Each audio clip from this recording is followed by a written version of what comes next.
The people of Israel had lived in Egypt for a really long time. And it hadn't been a particularly good time for them either, although I suppose there were some good things that happened, but it hadn't been a particularly good time. Do you remember what are some of the things that happened when they were living in Egypt?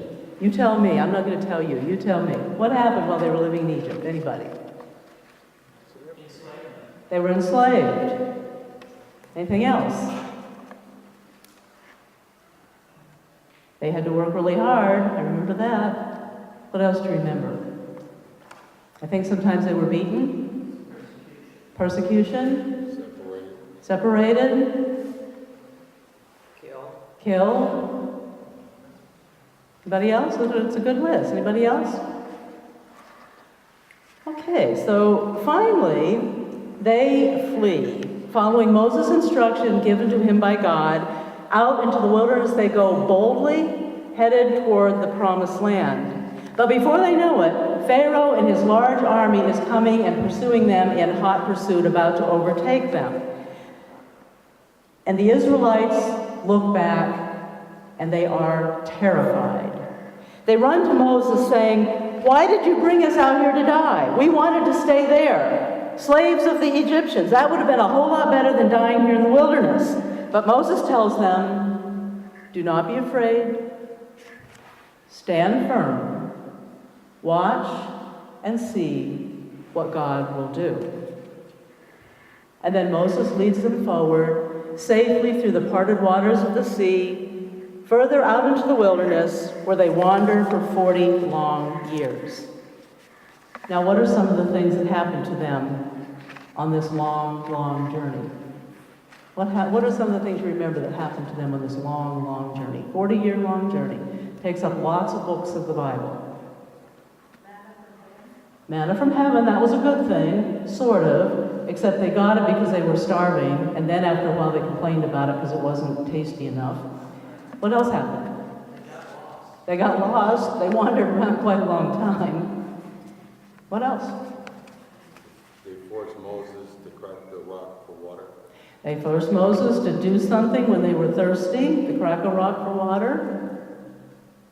I remember a little unfaithfulness along the way sometimes, and some 10 commandments and a few idols being worshipped and a few gold things being melted down and molded into idols. Anything else you remember? It was kind of a hard, long journey. But through all of this time, God was forming them into a people, God's people. Now here they are, right at the edge of the promised land, ready to receive what God has promised them, ready to reach the goal that they have been traveling for 40 long years, and what happens? They get scared. The spies come back from scouting out the land, and Caleb says to the people, "Let's go up at once into the promised land. We can do this. I know we can." But the men who went with him are scared, and their fear spreads quickly. Did you ever notice how quickly fear can spread? Caleb's companions tell the people, "We can't do this. They are huge. We will be eaten alive. We will not make it." And the whole congregation gets scared. They cry out and they weep and they complain, "We should have just stayed in Egypt, stayed and died there, or at least died in the wilderness. Why did God bring us here just to be killed? It would be better for us to go back to Egypt. Let's choose captains to lead us and head on back." Their courage is waning. Their spirit is plummeting. Their fear is overtaking them.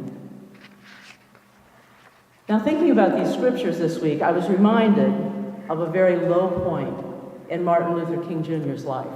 One winter night, as energy for the Montgomery boycott was building quickly, Martin Luther King was in bed about to doze off when he was suddenly startled wide awake by the ringing phone and shaken by the anger and violence of the voice he heard, saying some words, the other voice saying some words that I will not repeat here, and that before next week, you will be sorry that you ever came to Montgomery.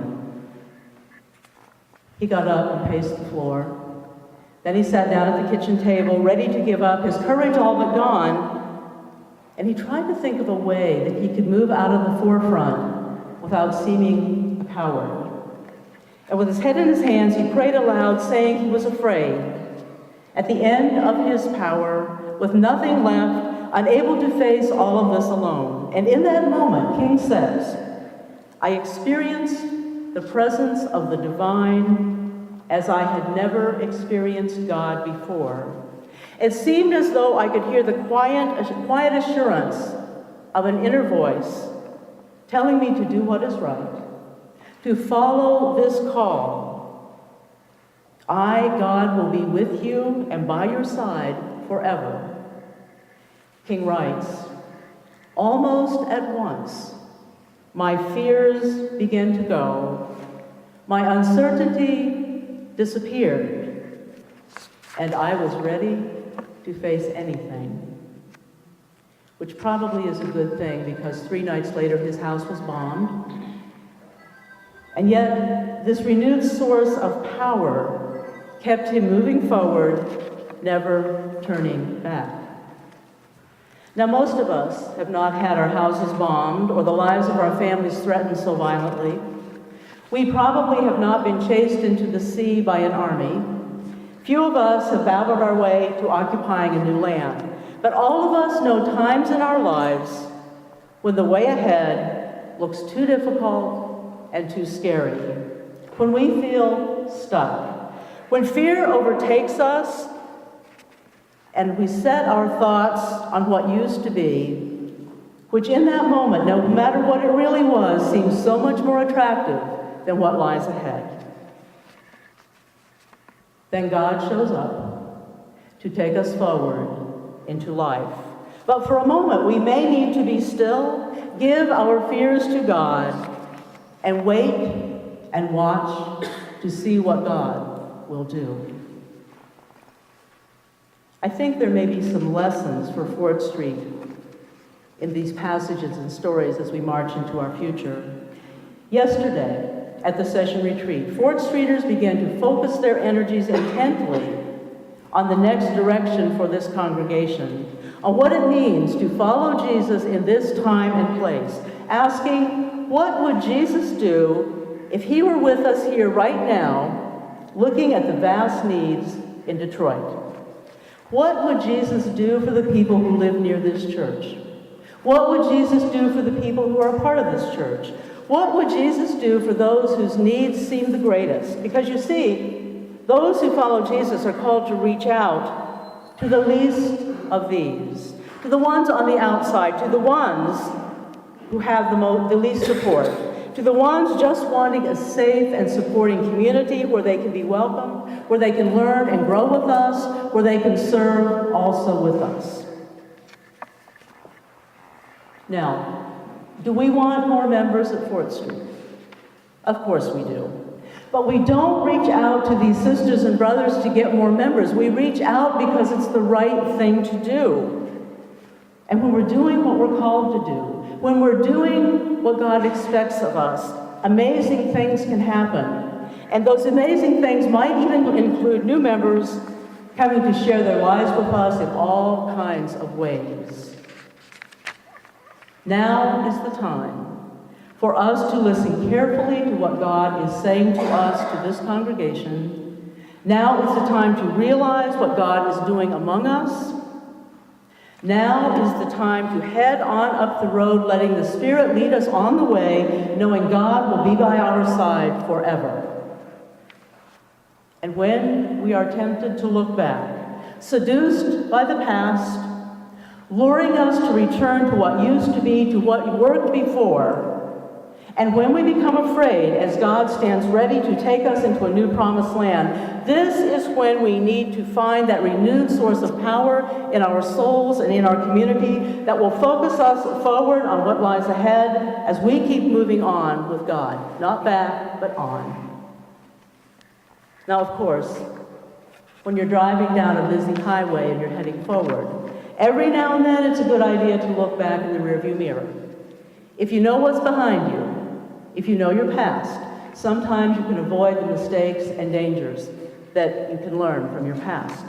So every now and then, we may need to look back, not in fear, not ready to turn around and go back the other direction, but look back to learn from all that has come before, from the wisdom of a rich, long, deep history, so that we can avoid dangers and mistakes that we can learn from there.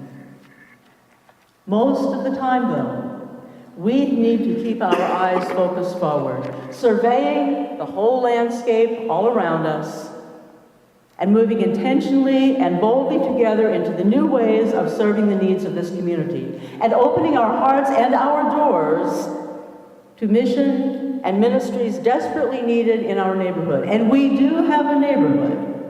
It's just that our neighborhood looks different than the neighborhood of many, many churches. These ministries may be new to us.